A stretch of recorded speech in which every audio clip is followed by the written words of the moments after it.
நன்மையும் தீமையும் சாப்பிட்ட கனி நம்ம ரெண்டுமே இருக்குது. தேவனோட பிள்ளைகள் ஆண்டவர் இயேசு சொல்றாரு, ஒன்னவே பிடிங்க, ஒண்ணு கடந்து இருக்குது.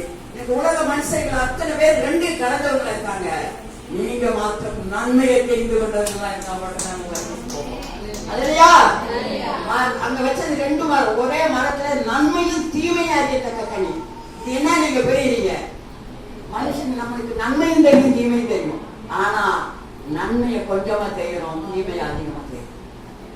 இது சாத்தானுக்கு நல்லா தெரியும். ஆகவே நீங்க என்ன பண்றீங்க? குடிச்சறேன் அவ்வளவுதான். ஒரு சின்ன பழமொழி மாதிரி உங்களுக்கு சொல்றேன்.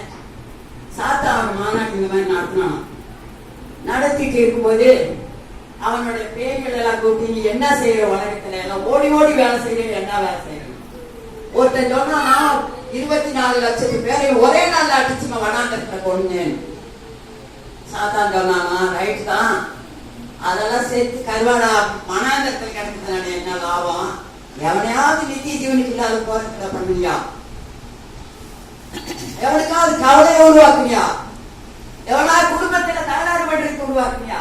இல்ல, அவங்கள நல்லா பணம் கொடுத்து சம்பவமா நல்லா தெரிஞ்சு கொடுத்துட்டேன்னு சொல்றாங்க. அது உனக்கு பேசல, நீ உடனடியா போய் ஒவ்வொரு குடும்பங்களையும் கலாட்டா பண்ணு, வேதனை கொடு. அப்பொழுது அவங்க இயேசுவை மறுதளிப்பாங்க, அவங்க நிச்சயத்துக்கு வர மாட்டாங்க. இது எல்லா குடும்பங்களையும் உண்டு. இதை எச்சரிக்கையா